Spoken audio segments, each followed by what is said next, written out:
if you won't be okay with forgiving them and them ignoring you and not even saying thank you, it's gonna be more painful. But when Yeah. you can make peace, like I'm gonna call them and forgive them, and if they say forgive me for what I didn't do anything, am I gonna be okay with that? Yeah. Yeah. You have to separate from the outcome, right? Yep, you gotta just whatever happened, just say you said it, and I guarantee if they do the work, they're gonna eventually feel it.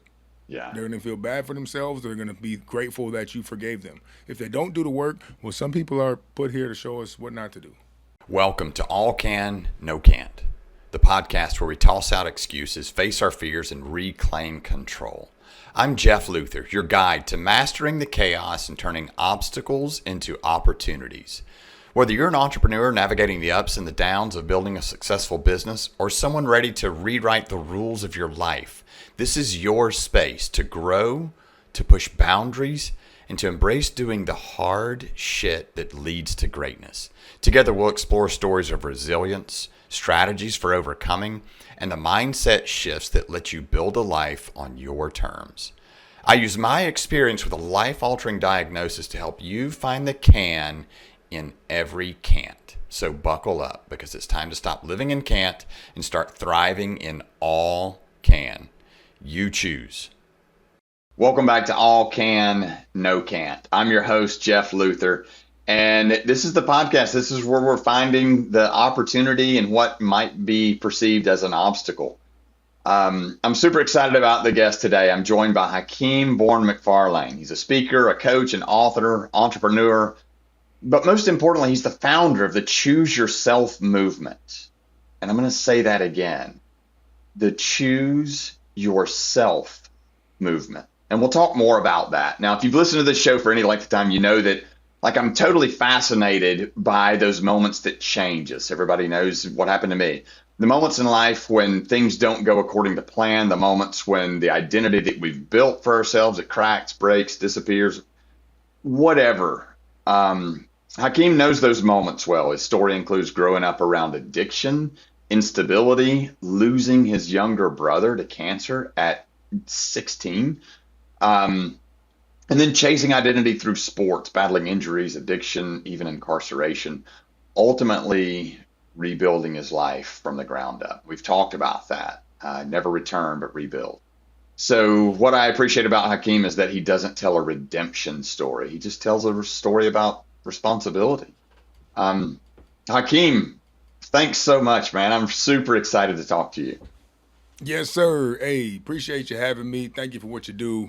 You right. All can, no can, for sure. Yeah, dude, you're busy, man. I appreciate you carving out the time. Where are you in the world? In St. Peter, Florida. Okay. You spent some time in New York too, right? Is that Yeah, I just moved down here 3 months ago. I'm originally from Minneapolis. First 30 years of my life. Then I moved to Manhattan to expand my liquor brand, and then recently moved down here. So okay? Um, so from Manhattan to St. Pete, do you miss Manhattan? yeah, Manhattan was dope, man. It served its purpose. Manhattan had a lot of things. They don't tell you what it smelled like on the movies and the postcards, though. They'll tell you that. You can't smell it through the TV. But other than that, man, it was awesome. And those rats are for real. Yeah, yeah. Yeah, I just went there. I've been there twice in my life, so I just went. I was there for 4 days. Stayed right near Central Park like that. It's crazy. It's amazing. Yeah, And the people are yeah, so nice. yeah. Kind, not Yeah. nice. Yes. Okay. There's a difference. There's a difference. Minnesota nice. New York is kind. New York will come and help you carry your stuff up the stairs, and they won't hold the door open for you though, because they got places to go. Yeah, that's true. That's true. All right, man. So I know the highlights of your story. And I mentioned in the intro, addiction, recovery, sports, incarceration. Choose yourself. Well, what stood out to me was something else. You talk about sports as a place where you felt appreciated. I've read that about you. Before we get into like football and all that stuff, what did sports give you emotionally that life didn't? What did you get? Appreciation. I mean, also I was the best on every team, so I would get privileges because I would bring the victory home, or I'd at least bring the energy and motivation to the team to give us hope and hope is really the foundational component of belief. And so being able to be that guy, the motivator, the leader, the guy with the talent, not really having the structure and the camaraderie and love of a normal family, that's where I got it from. So it gave me a sense of family, brotherhood, accountability, and aligned action towards a goal. Got it. Did it come easy to you, sports? Yeah, it did. And then that was like, and don't want to get ahead of myself, but so that's where you felt seen, and that was safety, probably, I guess. Yeah. Growing up, only child, Mama D worked. She worked doubles as a server, and sometimes I would go with her to work. So I've been in the service industry since I was 8, bussing tables, doing dishes, putting away inventory. That was times when we couldn't afford daycare. But likely, I was at daycare being raised by coaches and extended family when she was just busting her ass. So shout out to Mama D for doing what she could do with what she knew. And so having the family component was missing in my home. I had a mother who loved me, who supported me, not a lot of discipline, not a lot of guidance, but she always believed in me, never told me I couldn't do nothing. And so that confidence from our relationships went into sports. So I never doubted myself. In soccer, hockey, baseball, football, track, basketball, I played them all. I never doubted myself. I always thought I was the best. And a lot of that came from Mama D, who gave me that confidence. And when I was 10, my little brother was born, and so that shifted, right? She started taking care of him. But if I wasn't seen at home, if I wasn't being seen in the classroom, whenever I got onto the turf or the court, people knew. And I didn't skip practice. I didn't fake injuries. I didn't complain. I loved being out there. I loved practice. I didn't like weightlifting until college, but I loved playing the game. I didn't lift. I was Booby Miles through high school. I'm like, I'm not lifting. I can catch. I'm fast. Right.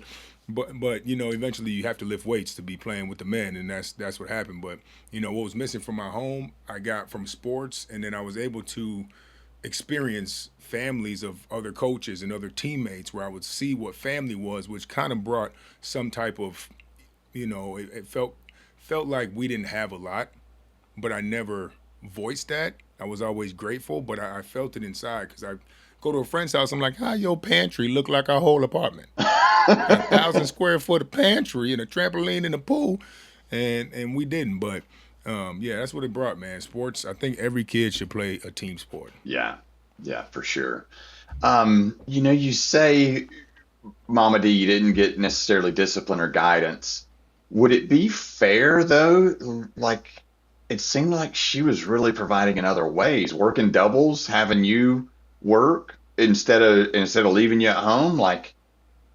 Because I struggle with that. Like, I look at how I raised my kids, I look at how my parents raised me, and the values are different, right? Mm-hmm. Like, they did, like, my dad, now you could say I was abused, but then that was just normal. It was like, yeah, everybody gets a belt across the back. It's just the way it is.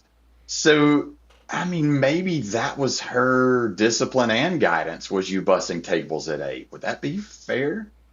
Yeah, I learned a lot. I learned a lot from that industry, and I always respected my mom in public, but at home we argued a lot. Yeah. But we would always get over it quickly. Right.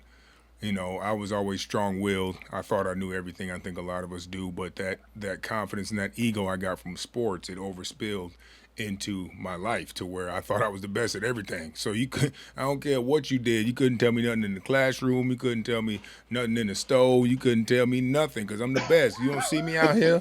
But that became catch-22, and it actually ended up shooting me in the foot in the end. But that's where the Choose Yourself movement was born. And she disciplined me. She used to whoop me, and she would try to ground me. I wouldn't listen. And she wasn't big on giving insight as much as she was giving belief.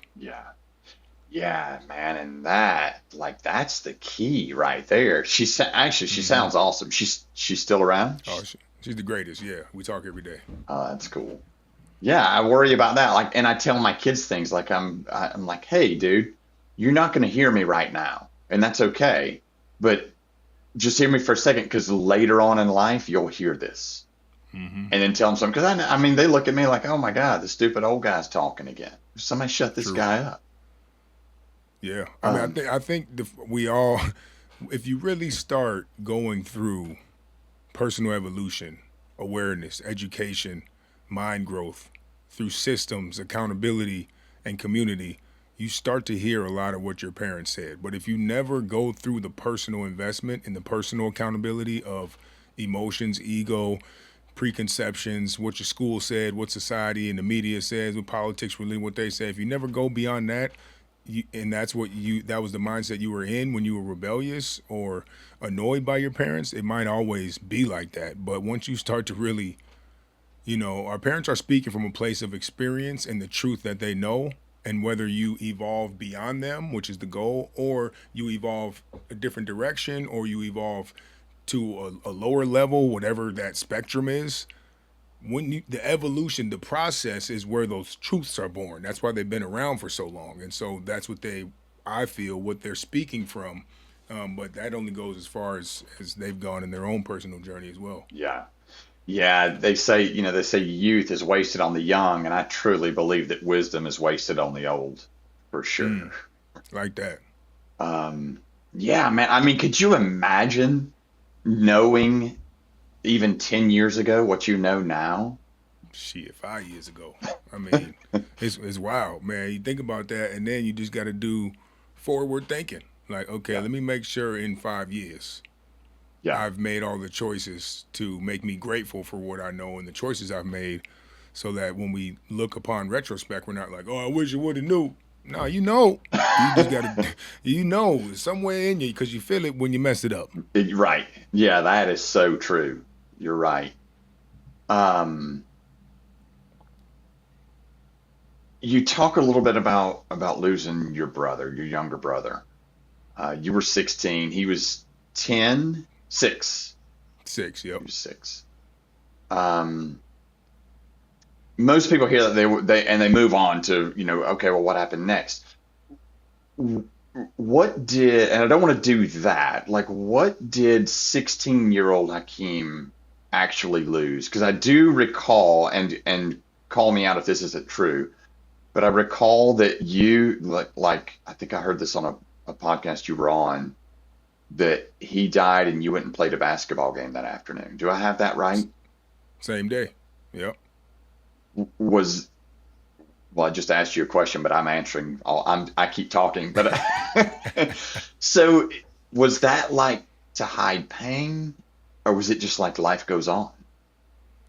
Hiding pain, but also and the grief as well, but also representing strength from my mom. Because if I crack, she went through a lot of shit after that happened. Yeah. I mean, a lot, and when I went to college, it got even worse because I was no longer in the home 2 years after that.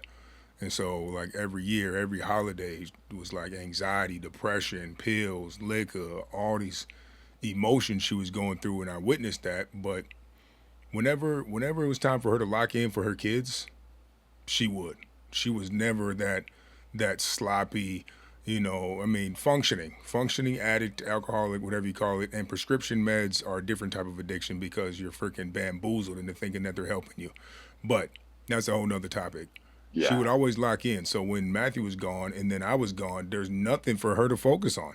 And so it went into a downward spiral for her, which I was right there parallel with her ever since then. But going to play sports, that was the place where I felt peace. I felt peace and presence in competition because you can only focus on the task at hand. But also I wanted people to know from the societal structure of what a masculine man is, you can't cry, you can't be vulnerable, you can't show emotion. Yeah. That was one component. Okay, look how tough I am. I go play a game in the same day.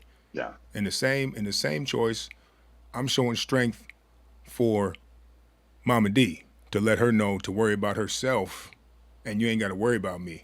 In the same sense, it provided the camaraderie that we talked about. That was also a form of validation, appreciation within by being a part of that, and forcing me to compete forces you to be present, to focus on the next play, the next goal, the next opponent, the next whistle. You have to be present when you play. So it became a distraction that then became a mask, but it was also a form of healing at the same time. Yeah. Yeah, and I guess so. I have a couple of things there. Like, I mean, I know your history. You Division One, Division Two, Division Three, right? I mean, Mm-hmm. you were good. You were damn good. Are damn good. I mean, I Thanks. don't know what your current situation is, but No, retired. you retired. Yeah, I retired Okay. 2016. Broke my ankle. Um, so this also sports gave you certainty. I'm just realizing that. Is that true? Yeah. You Yeah, always for knew sure. the outcome. Yeah. Yeah, I did. I mean, I knew I could control what I could control in this play, and I Yeah. was never one like, unless you like, if you made a mistake as a player during the game, I wasn't one to be like, yo, what are you doing? But if you didn't show up to practice, if you didn't give effort during our repetitions, if you didn't respect the coaches and the team morals, that's when I would snap on you. But in the game, I get it. We're in the game. I'm not going to freak out and create friction. And Right. so, it definitely gave me certainty in the sense where I didn't know what was going to happen. I knew what would happen if I didn't go play sports. I was Yeah. going down into a downward spiral. Yeah. So let me go somewhere where I have some options, some opportunities, some small victories, some dopamine, some serotonin, some brotherhood, some love. This is where I didn't know where it was, but it made me present. And then I had to force my mind out of the dark places into the light to be my best for Mama D, for my coaches, my school, my community, my teammates. Right. And I want to touch on something that you mentioned. You're like, hey, I had to be a manly man, like when he died. I had to be strong for my mom. You can't cry, you can't show emotion. We all suffer from that. Now, I say suffer, Mm-hmm. that's a strong word. But now, like I have three boys, so I'm watching my boys in this environment. Speak to that, because you're a manly man. Like, I mean, I see your social stuff. You're a manly dude, but you're also, I mean, you got a soft side. I'm not, that's not accusing. Like, I mean, you do. No, yeah, yeah, and I think you better find that soft side, or else you ain't never gonna find your woman.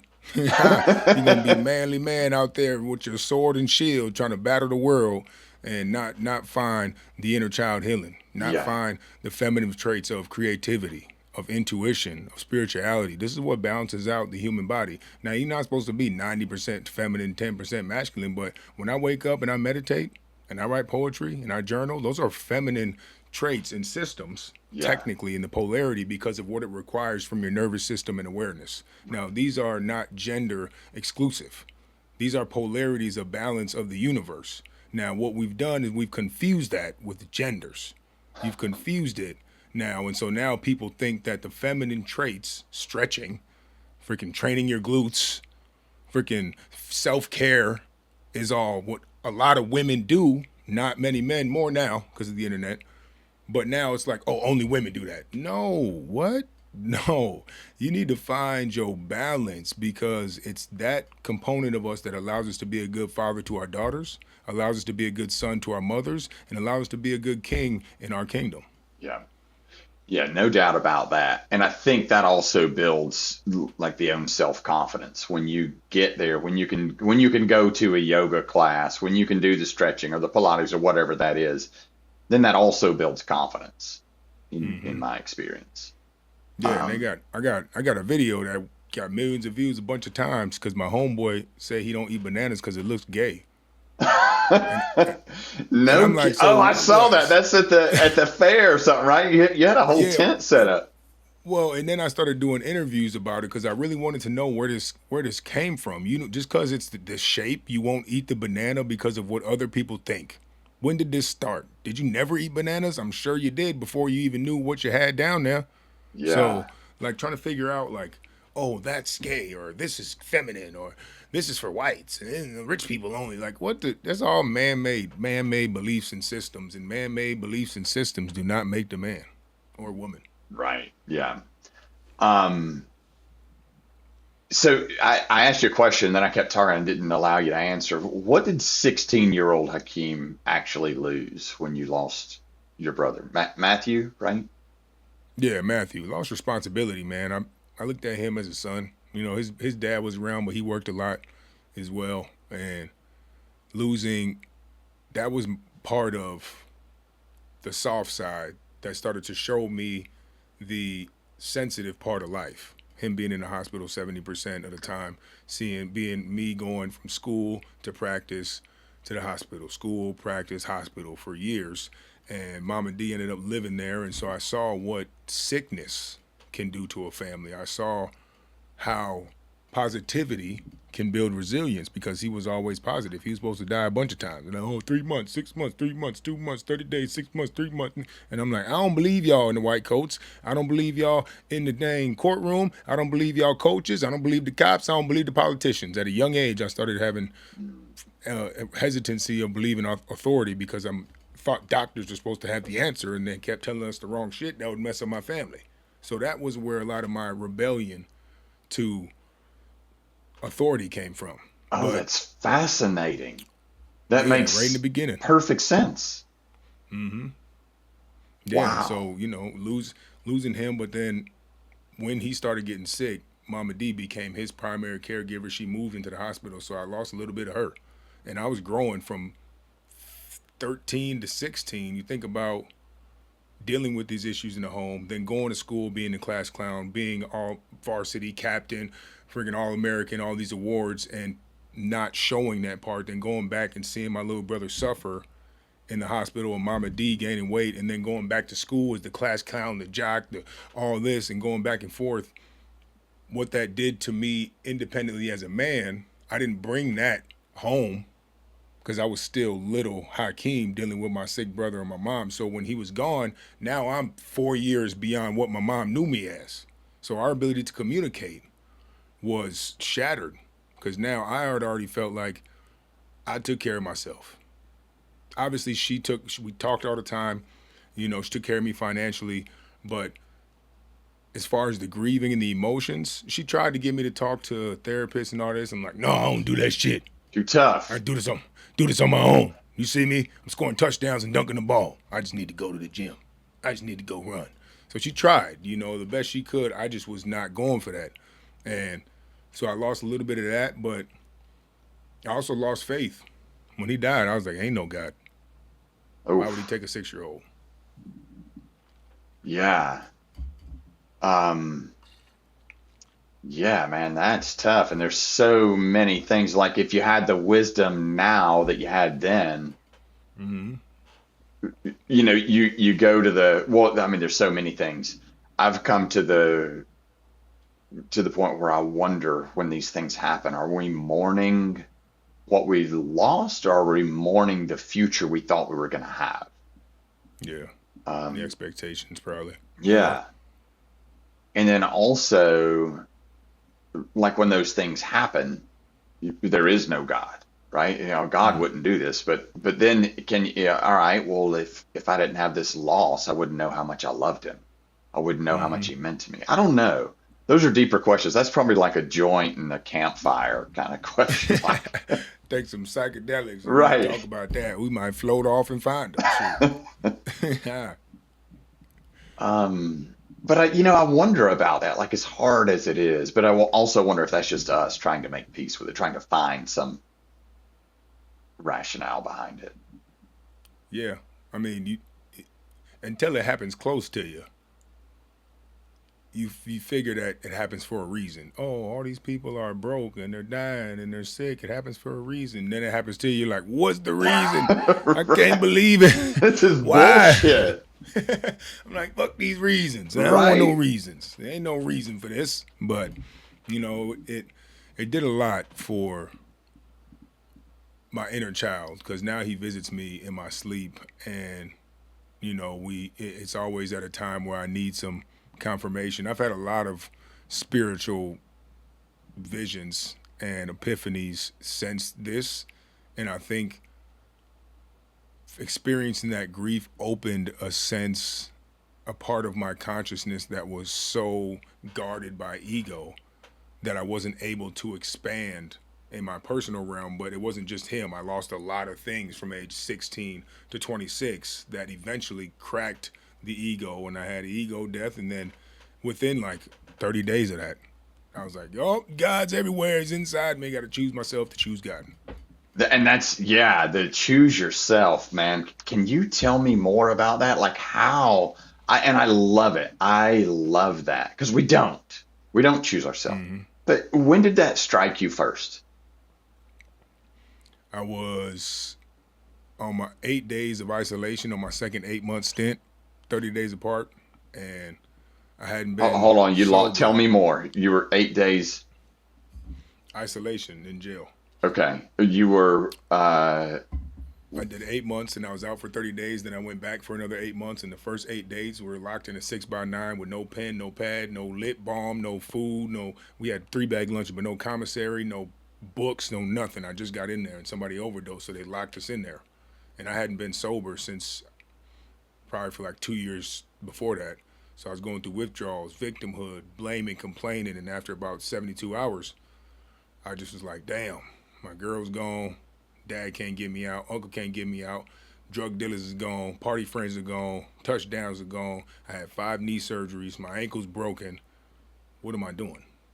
And the oh, first thing I wow. did was push-ups and sit-ups. 25 push-ups, 25 sit-ups every 15 minutes between the first meal and the third meal. That's like 1,200 push-ups a day for 5 days straight. And that's when I really started to evolve into a different type of person. Was in literally in that 5 days, because every time my mind would think something, I would exhaust myself. And now fitness is a way to bring myself to the presence. It makes you, when you expand your comfort zone, whether it's sprinting, cold shower, fasting, heavy weights, long meditations. When you expand your comfort zone, you have to really be the person that is a compilation of your choices. You can no longer wear the mask. You can't speak from the ego because you are focused on the present because you've never been here or you feel like you're gonna freaking die. And so the mind's like, everything we believe, put forth, not, oh, let's just say this because someone's here. Oh, let's act this way because we practiced it. Yeah. Yeah. So I'm totally intrigued. You said when my mind started thinking something, I would just exhaust myself with exercise. Was that to try to push away the demon, the thought? I think it was more so just to show I had control. That's what I did with Ah, sports. I didn't want to be like sitting there like, just sitting there like, dang, do something. Pacing around, cleaning up the nothing because it was already clean. Push-ups, sit-ups, like movement. That's always what I did. Like I went and played sports the same day I pulled the plug. That's always what I did. I've always went to exercise. And so that's all I knew, but really it's all I could do in that small ass cell. And that that brought a new level of connection to the mind and the body because before I was working out before my brother, it was to go to the NFL to get rich to take care of my people. After my brother, it was a mask to show people that I wasn't in pain, but also to get rich and take care of my family. And then when those were gone, it became those weren't an option. So now why are you exercising? It became a way to open the channel. And I think that people do that through breath work, people do that through retreats, people do that through books and inspirational videos, like finding a way to access beneath the surface. And the surface is including the conscious mind. We're talking about subconscious, nervous system, gut. We're talking about all those things. And so exercise is my favorite way to do that. yeah. And then that gave, it's like Viktor Frankl's book, Man's Search for Meaning. Yeah, So it's great like the book. same thing. You're refusing. You're like, you know what? No, I'm still in control. Exercise is my thing. I'll do it wherever. That's a lot. You're deep. Yeah. Yeah, no, it's and before I got there, when sports became the mask, but I had suppressed my grief and rebellious vision on authority and my the experience of that of what I've lost before I found accountability, acceptance, and gratitude. I lost everything first. Now, what do I try to say with choosing yourself? you have to choose the things you have and be grateful for the things you have in order to not lose more. Because when you focus on loss, you attract loss. And that's just the way the mind works. And so the self that we were created to be by our creator, I don't care if it's universe, God, Jesus, Allah, Moses, Mother Nature, stars, your family, your mama, your ancestors, whatever you think it is. When you came out the womb. As you know, I've been coaching for a little over a year now, and my coach just laid something pretty heavy on me. They've challenged me to have 50 powerful coaching conversations booked within the next 30 days. So if you're feeling stuck or overwhelmed, maybe successful but unfulfilled, or you just need to talk something through with someone that you know will listen, then I would love to have that conversation with you. This is not a tactic. There's no sales pitch. It's just one powerful conversation. This is complimentary to you. So if you want in, send me a message and I'll send you the link. I got you. What is that? Because I guarantee it ain't the beliefs your parents put on you. Right. It's not the beliefs that came from your losses. It's not the programming from your education system. It's not big farm or big business in them. It's not social media. Who is it? I think we can use these components to figure out who we are by trying to connect the underlying truth in them all. And the self that, the ideal self, the future self that we aspire to be, that we think would bring us the most happiness, likely will change the more we experience life, which is why you can't be disappointed if you don't become the version that you want. You have to be in seek of the internal traits of the morals, the core values, the things that you can continually dictate, you can continually use as a filter, as a compass for how you move. Not, oh, I want to get this by this date. That's fine to have that, but if it don't happen, did you stay intact with your character and your morals and your compass? That's the self. And those are developed through your story, but not the victimhood, grief, blame, complain. You turn the power into the pain, the grief into gratitude, transformation into the trauma. You turn the wounds into wisdom. You turn your story into your strength. Which polarity, which spectrum you going to focus on with each experience? And it took years for me to be grateful for the time my brother was here and not be grieving when he died. Yeah. Yeah, gratitude, it seems so simple, but for me, it was not and is not. It's a work in progress, but I did learn that if you can find gratitude, like gratitude and victimhood and sadness and all those things, they can't share the same real estate in your brain. Mm-hmm. It's impossible, or at least for me. And if I can, not for everybody. Yeah, if I can get around that curve, so to speak, and find the gratitude, then it's all kind of easy from there. Now you can be like, I'm grateful, but I wish he was still here. That's fine, but if you want to focus on one, you can only focus on one. Right. Choose one. If you put the but, then that becomes the anchor of the statement. Yeah. So you just have to believe I'm grateful for the time that I had. Don't say, but I would. You can say that for some time. I don't know, however long it takes you. Yeah. But eventually, the purpose of that was the fact that the parts of him that are, or her, or that person that are still in you, the characteristics, the self that evolved from that experience, the person that they were to you, the impact they had on you, that is what they were here for. So then you live in that, not wishing they was here out of being selfish. This ain't your mission. This is God's mission. Right. Yeah, we forget that. And it's is there some confusion sometimes around what we want and what's easiest? Do I really want this, or would this be easier? Do I really want this, or does it make my life better? Or, I think sometimes we get a little confused in what's best for us and what's easiest for us. Yeah, priorities. I talk about this in my book, The Boundary Bullseye, and we do this as an exercise with some of my growth partners. And I call them growth partners and not clients because I'm growing too. I learn from everybody that I work with. Yeah. They're growth partners. We both growing, and the moment you stop growing is the moment you stop living. You can ask a tree.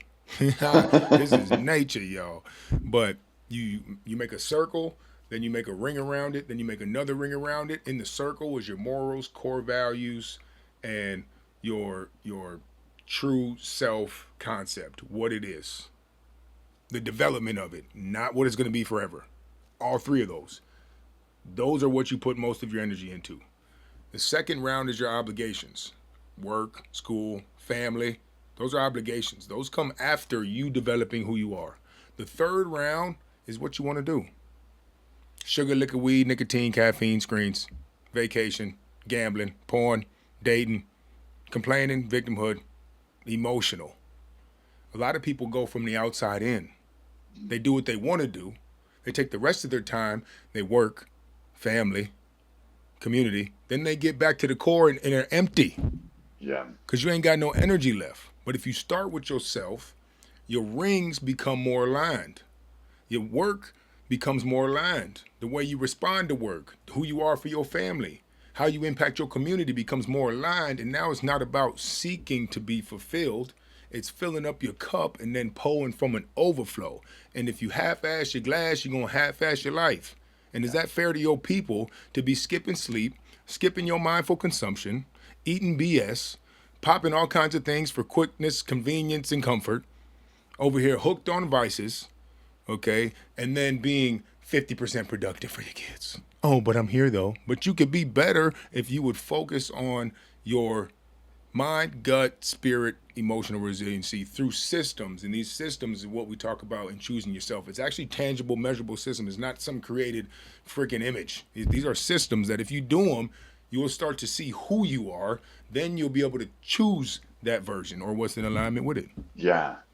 And so the book sounds like almost like a workbook as well as just your written word. Is there, like, I love that illustration that you just gave. Is there a way that, like, is that anywhere on your website? Yeah, it's chapter 8, boundaries. Okay. Chapter 8, there's the boundary bullseye. But yeah, it's a workbook. We have, each chapter is broken into 3 parts. My story as the example, written from inspiration instead of victimhood, which was a huge turning point in me seeing my story. Writing my book made me see the situations and find the positivity and transformation in them, because that's how I wanted it to be viewed. I had to find, if I never had to write it, I would have just thought of it the way that I experienced it. But because I wanted other people to be impacted positively, I had to flip how I saw my own life so I could write it in a way so other people could flip how they see their life. So write your story. You don't got to publish it. Write it out. You can leave it, bury it for your kids when you die. Write your story. And we do that as an exercise in the Choose Yourself community all the time. But each chapter, it's only 88 pages, 12 chapters. It has my story.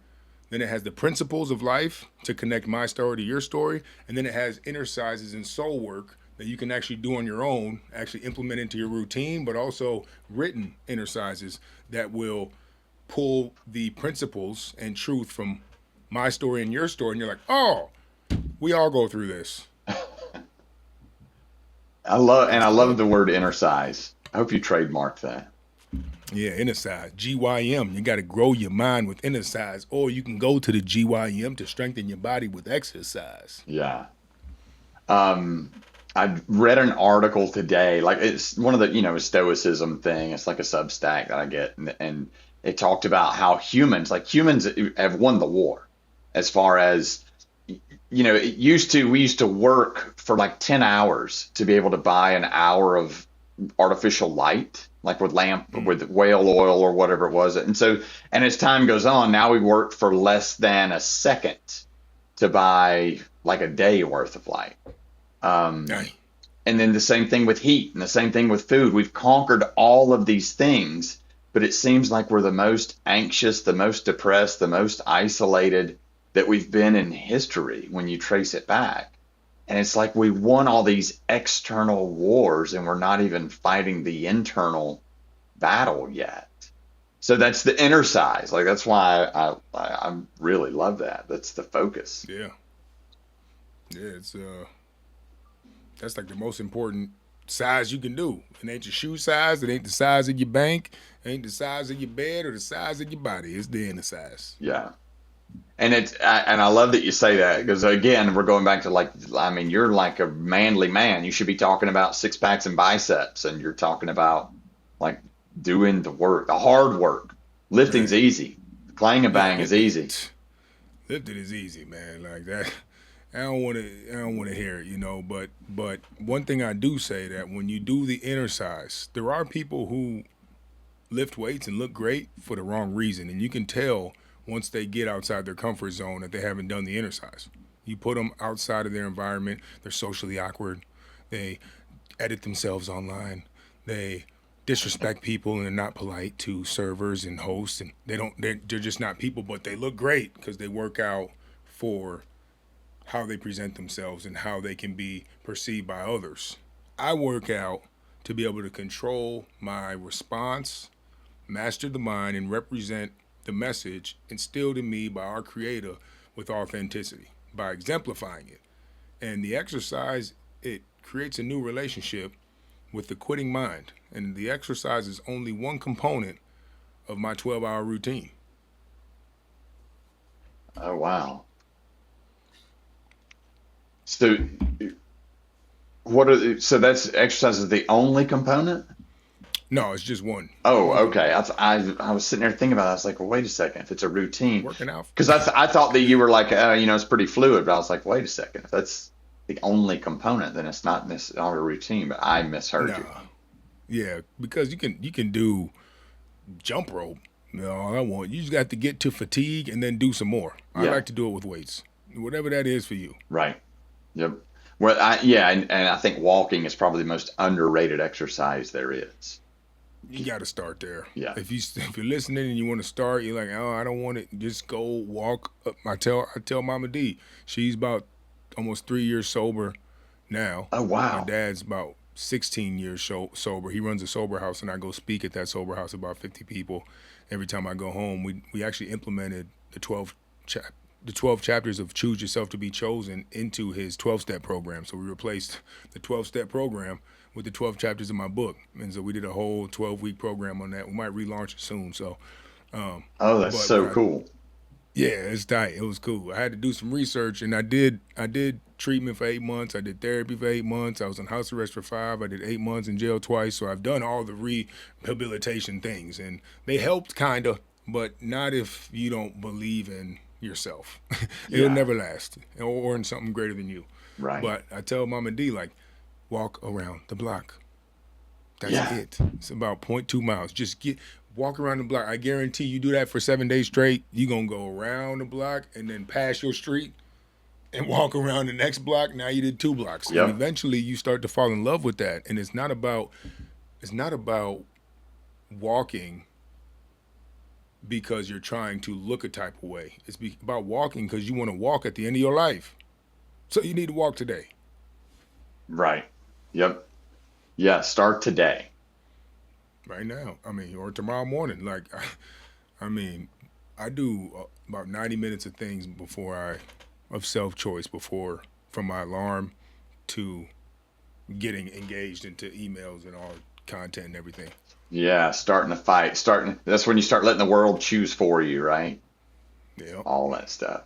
Well, everybody loves like the comeback story, the rebuild, all that kind of stuff. Very few people want to hear about the process.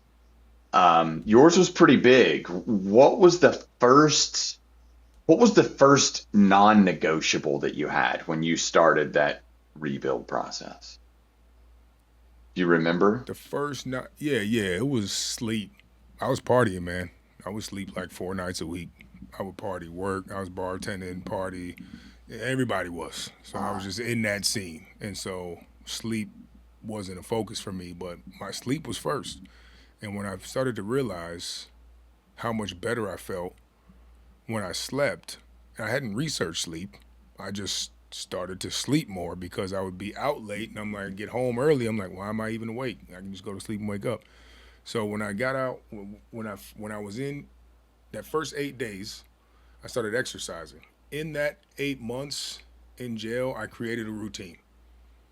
Sleep wasn't the focus then because that bed was small and it sucked, but it taught me gratitude. And so that first 8 months I started to read.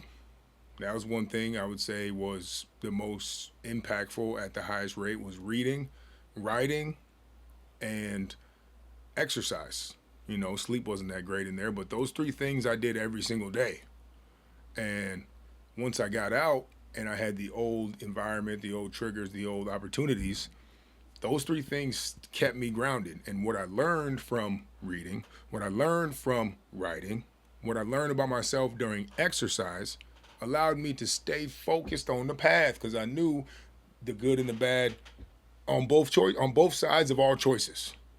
And so I was able to select instead of out of habituality and emotions, I would choose out of intention and alignment because I learned about that inside when I didn't have the environment. Now, I'm not saying it's not easy to do without being confined in walls.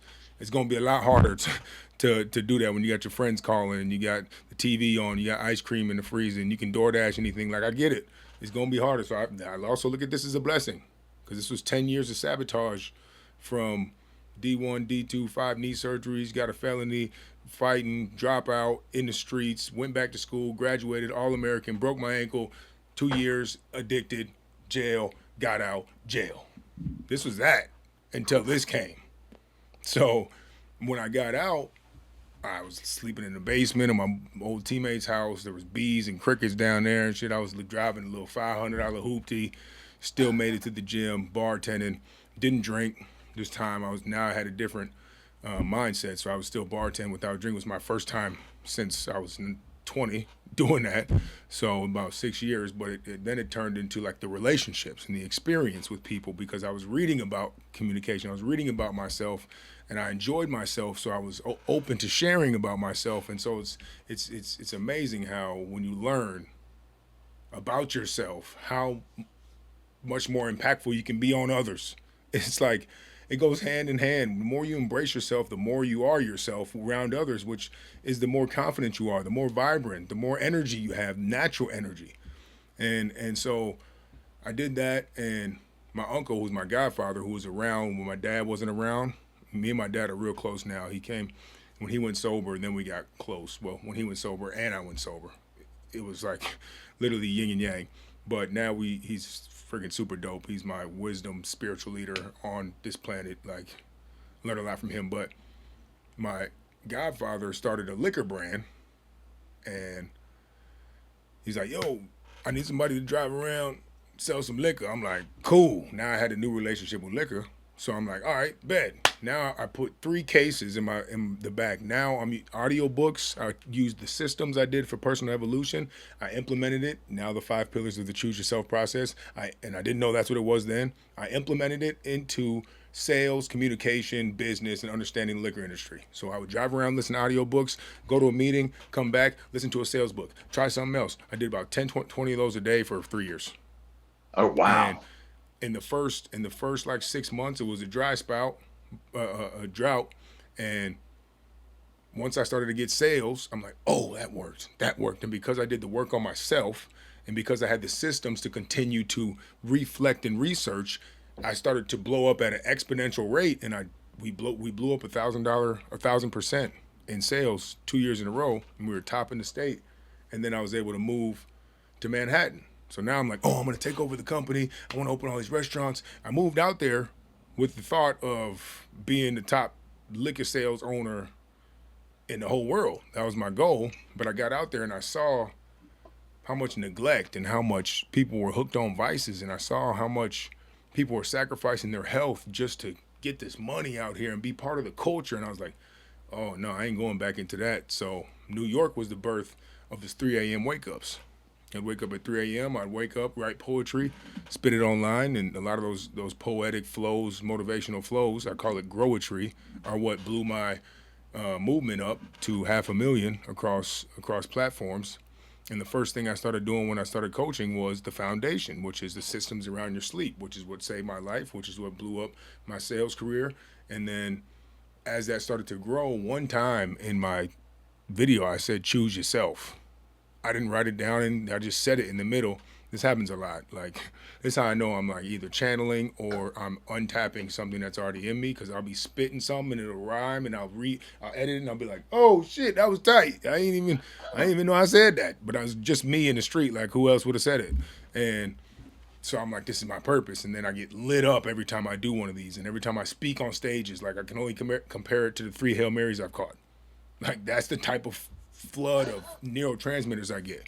And once it started to grow online, I started doing coaching with routines around sleep, which turned into wanting to speak, which turned into, then right as that started to take off, the liquor company shut down in New York. They pulled the funds out. So now I'm just like, no salary in one phone call, just yanked.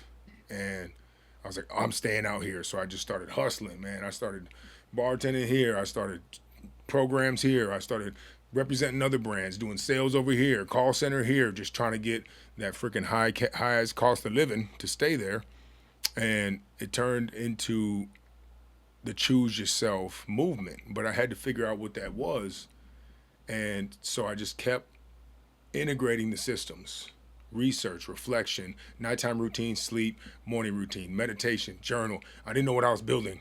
I didn't know what I was building when I was in 8 months. I didn't know what I was building when I was going from bartending to sales. I didn't know what I was building when I went from Minneapolis to New York, but I kept on doing the systems, and that's the foundation, and that's what kept me grounded. And that's what birthed all these new ideas. It gave me space to create. It gave me space to reflect. And when you have that time for yourself, you're more apt to taking a risk, because you got time to fix it. If you have that place of discomfort, you're more equipped to embrace discomfort, because you have a place of systems that forces you into discomfort. It could be just skipping the snooze button. That's uncomfortable at first. It could be not hitting the vape right away in the morning. It could be meditating for 2 minutes. It could be cleaning your house if you're a dirty person. It could be anything that is a shift in your habituality. Is going to be uncomfortable, but you make time for that. And you make sure those self-commitments are going to add to the end of your life. And the overflow is going to come from the consistency in your choices from now to that version. The overflow comes naturally just by how you move through the world, because you doing what you said, which then creates what we talked about in the beginning: self-belief. You think you're alone. When you're alone, the most important people are around. Your inner child, full of hopes and dreams, creativity and fun. The 80-year-old self, full of wisdom, knowledge, experience. Your creator, who knows everything, who's trying to tell you something all the time. And your subconscious, who's keeping track of all the BS you're telling yourself. And you are the one witnessing it all. You can access all those more clearly by yourself. If you're never alone, you're only moving surface level. You're only moving by what you think other people want, what your mama said, what society said, what your boss said, the salary, I need to get married, oh, swipe, scroll, bye. But if you get that time to connect them all, something starts to be birthed. Your desire to want to create something for the world comes from that. But I think a lot of people skip that because they think everyone else needs me. Oh, I got to do this fast. Timeline. Oh no, this person did it at this time, and I'm already here. I got to hurry up, and it ain't about them. It's about choosing yourself. Yeah. Yeah, a lot of times people think they have to give something up. Like, we're talking about just go out and walk. People think, well, I got to give up comfort. I got to give up a show. I got to give up 30 minutes. I got to give up whatever it is. What was there a cost associated when you said choose yourself? What did choosing yourself cost you, if anything? What'd you give up? People, places, things, time. I gave up the late night partying. I gave up. Sounds like a win to me. Yeah. I gave up shoes. I used to have a lot of shoes before I went to New York, man. I had sold about 100 pairs when I moved. I sold my car. I sold my king size. I had the nicest apartment. In that 3 years of sales, I had a dope ass crib. I just came from being homeless, hopping on couches from girl to girl, to jail, to my friend's basement, to this dope apartment 2 years later. And then I sold everything, 3 suitcases, and went to New York. And I was like, damn, back to this 1,000 square feet. At least it's mine. Yeah. At least it's mine. So, but yeah, choosing yourself, man, it's not really about giving up. It's about alignment. Yeah. You'll naturally outgrow things. You'll feel it in your conversations with old people. You'll feel it in old environments. You'll feel it if you are doing the work in solitude. And so the things that changed were the late nights. I stopped with the date naps and the porn. I stopped with processed foods and fast food. I stopped with, the overload of fashion and shoes. And I stopped one thing that really gave me a huge sense of release, and I think everybody should do this. I was holding 5 grudges this whole time. Okay. And as I was healing, all I kept hearing was people throughout all these books and research and stories are like, you got to forgive. I'm like, nah, I ain't forgiving these 5. Yeah. Nope. One was my dad. He was the first one I forgave. And 3 of my exes who hooked up with my friends after we broke up, called them, forgave them. Then I called my homeboy who snitched on me while I did 8 months, and I forgave him.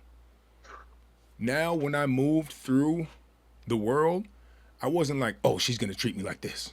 Oh, he's probably going to snitch like this. But before that, I was associating every single trigger with these people. And when I released it, I noticed my ability to experience life expanded. And so I lost that part, the grudges, the resentment. Like, that part was gone because I knew I couldn't fully embrace what I was created to be, but also I couldn't love myself fully if there was parts of me I was ashamed of because I got bamboozled or finessed by somebody. Yeah. That's fascinating. I was going to ask you to tell more about that because I'm sure we have people listening right now that are like, oh, yeah, well, good for him that he forgave those people. I ain't forgiving shit. Nah, yeah. I feel you, man. I feel you. You have to do the self-work. It's not going to come from an overnight. You have to do enough work to where you believe that you will be okay. Yeah. If you forgive them. Even if they don't give a damn. Yeah. You have to believe that it's going to be beneficial for you, right? There's now, that word again, that B word. I'm trying to tell you.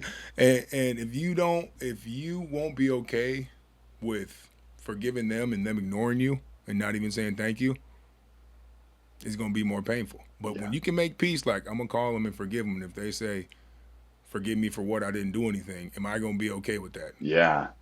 Yeah. You have to separate from the outcome, right? Yep. You got to just, whatever happened, just say you said it. And I guarantee if they do the work, they're going to eventually feel it. Yeah. They're going to feel bad for themselves. They're going to be grateful that you forgave them. If they don't do the work, well, some people are put here to show us what not to do. Yeah.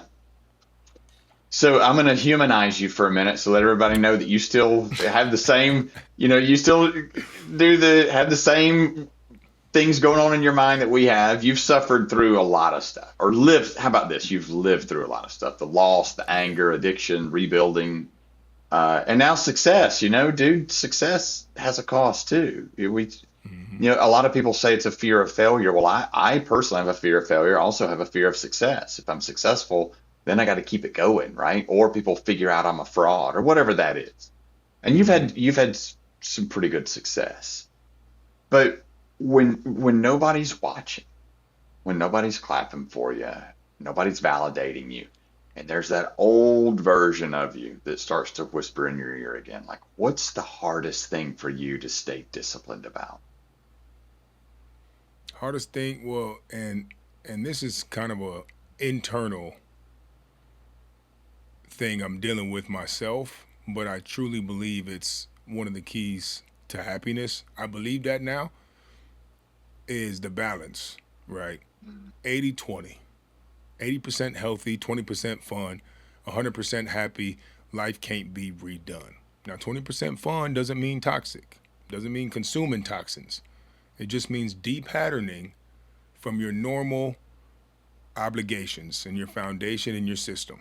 Now, implementing those intentionally is imperative to boosting motivation and morale for the long term. I go out and I celebrate once a week, and I go on vacation once a month. Otherwise, I work 6 days straight. That's just my balance. I work 27 days a month, and that's what I do. 3 a.m. to friggin' 8 p.m. all day, creating, calling, moving, shaking. One day I go out and I'll either go to a wellness event or I'll go out to brunch. Might go kick with my boys. We might go watch football. We might go to a game. We might go on vacation and go all-inclusive cruise. 20%. The good thing about 20% is when you mess up during the week, the ego want to say, that's just 20%. But you have to have the accountability to be able to then lock in on the weekend. So it's about giving yourself grace. It's about using the human experience to experience life. And as I do more research, I'm like, am I justifying the fact that I like to freaking party? Is that justifying that? I'm like, tonight we going out. We're going to be out from noon until like during the football season. I'll be like, all right, I'm going to the gym at 8. I'm going to sleep at, the night before, 8 o'clock, wake up at 3, do my routine, 8 o'clock, and then 11 o'clock, we at the bar. Pitchers and wings all day, but curfew, 10 p.m. after the last game. I go out with my boys all day, and then I wake up at 5 a.m. the next day, and I do everything I said I would. That is scheduled, intentional, 20% fun. Now, if every night you ordering something and you're drinking something, like 20% ice cream, 20% freaking stay up late doom scrolling, 20% watching porn, 20% spend outside my budget. That's not 20% anymore. So we do a challenge 3 times a year. No sugar, liquor, weed, screens, nicotine, caffeine, gluten, dairy, processed foods. All fake dopamine for 25 to 30 days, including caffeine. I know a lot of people are like, I'm like, yeah, including that. And that really changed my relationship with the 20% fun. Yeah. Now, the thing that I would say I have the hardest thing staying disciplined to is being compassionate. I ain't got time for that. Like, if you don't believe in you, it's hard for me to believe in you. And my mom has shown me that it's possible to continue to believe in somebody when they don't believe in themselves because of the changes she's made. But as far as like any vices or anything, like I love hot sauce. There might be some toxins.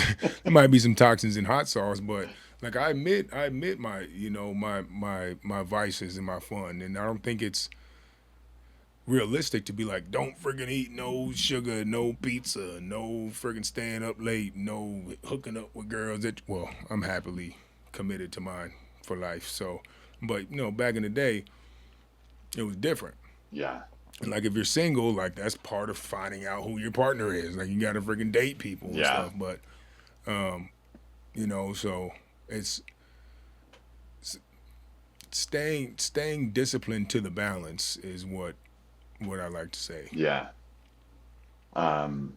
Dude, this has been a great conversation. Tell me tell me the easiest way. First, give us the title of your book again, please. Choose yourself to be chosen.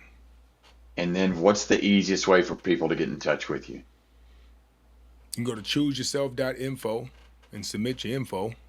Or you can go on Big Dream Hakeem on all socials. Shoot me a DM.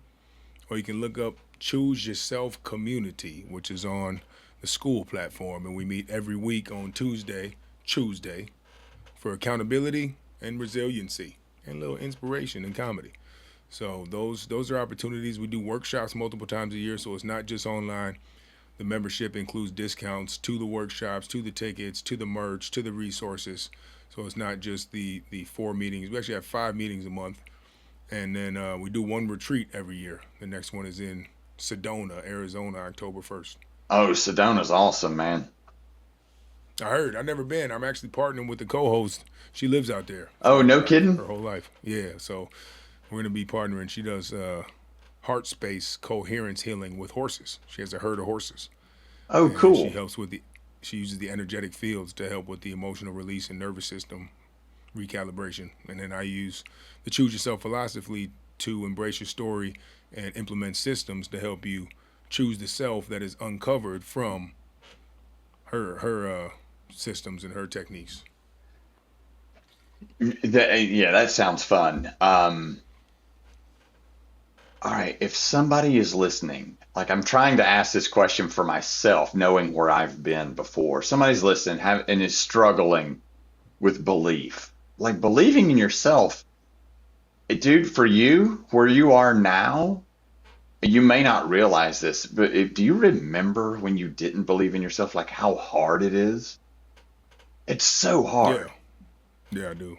What would you say, someone that's struggling with self-belief, what's one, like if you could just give them, if you could just do like an arm around the shoulder, one little coach corner, one little pep talk, one little thing. What's one little thing? It doesn't have to be big. What would you say to someone? Yeah, comparison can be the thief of joy or the booster of gratitude, depending what you compare it to. Their life is not your responsibility. What happened to Mm, you is not your fault. What you do with it is. The choices you made up to this moment are meant to show you something about you, unless the version that you are is in the image of what you think other people want. So, our belief starts with what we do for ourselves when we're by ourselves. If you don't believe in yourself, take a moment to reflect on how you treat you in solitude, because that's how you'll be treated in life. If you can't do what you said when no one's watching, why do you expect other people to do what you said? And why do you think that you'll subconsciously be confident in presenting or proposing something to someone if you know you be lying to you all the time? yeah. So, and belief comes in a lot of forms, but you got to believe in yourself and something greater than you. And not believing in you is something only a hater should do.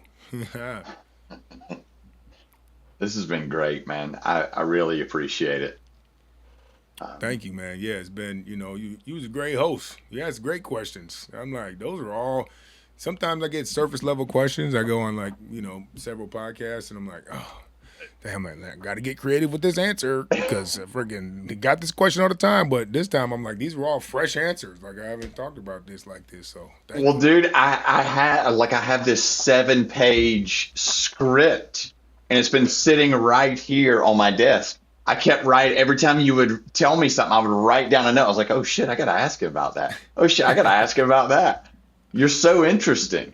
Thank Um, you, man. and look, dude, like human to human, you're a real down to earth dude. And at the same time, like your belief in yourself is so admiring.